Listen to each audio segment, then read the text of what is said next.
আসসালামু আলাইকুম ওয়া রাহমাতুল্লাহ। একজন ফরহেজগার বাবার জেনারেল শিক্ষিতা স্মার্ট মেয়ে একদিন বাসায় এলো নতুন আইফোন 15 প্রো ম্যাক্স কিনে নিয়ে।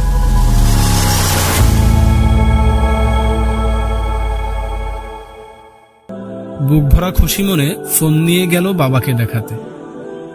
বাবা মেয়েকে বলল, দারুণ ফোন কিনেছিস তো মা। বাবা জিজ্ঞেস করলো, কত টাকা নিল রে মা তোর ফোন?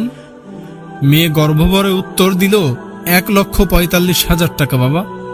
সাথে 2500 টাকা দিয়ে কভার আর 2500 টাকা দিয়ে স্ক্রিন প্রোটেক্টর কিনেছি বাবা। বাবা বলল, কভার আর স্ক্রিন প্রোটেক্টর না কিনলেই তো পারতিস মা, তাহলে তো তোর 5,000 টাকা বেঁচে যেত। শুধু 5,000 টাকা নষ্ট হয়ে গেল না মা? ফরহেজগার বাবার শিক্ষিতা স্মার্ট মেয়ে বলল, কি যে বলো বাবা, তোমার চিন্তা ভাবনা সেই আগের জামানার মানুষের মতোই রয়ে গেল বাবা। আরে বাবা, 1,45,000 টাকা দিয়ে আইফোন 15 প্রো ম্যাক্স কিনতে পারলাম, এত দামি ফোনের প্রোটেকশনের জন্য মাত্র 5,000 টাকা খরচ করতে পারবো না? মেয়েটির বাবা বলল, আচ্ছা মা, এই অ্যাপল কোম্পানির জন্য এটা একটু অপমানের বিষয় হয়ে গেল না যে তাদের ফোন স্ক্রিন প্রোটেক্টর এবং কভারবিহীন নিরাপদ নয়? কভার লাগালে তো অ্যাপলের লোগোও দেখা যাবে না। মেয়ে বলল, মোটেই না বাবা, বরং অ্যাপল কোম্পানি বলেই দিয়েছে স্ক্রিন প্রোটেক্টর আর কভার লাগাতে, যাতে হাত থেকে পড়লেও দাগ না পড়ে এবং দেখতেও সুন্দর লাগে। অ্যাপলের লোগো দেখাতে হবে না বাবা। যারা ফোন চেনে কভারের ভেতরে থাকলেও তারা আইফোন চিনবে। বাবা মিষ্টি হেসে মেয়েকে কাছে টেনে নিল। বাবা মেয়েকে বলল, মারে, তুই 1,45,000 টাকা দিয়ে আইফোন কেনার পরেও সৌন্দর্য আর প্রোটেকশনের জন্য আরো 5,000 টাকা খরচ করে কভার প্রোটেক্টর কিনলি।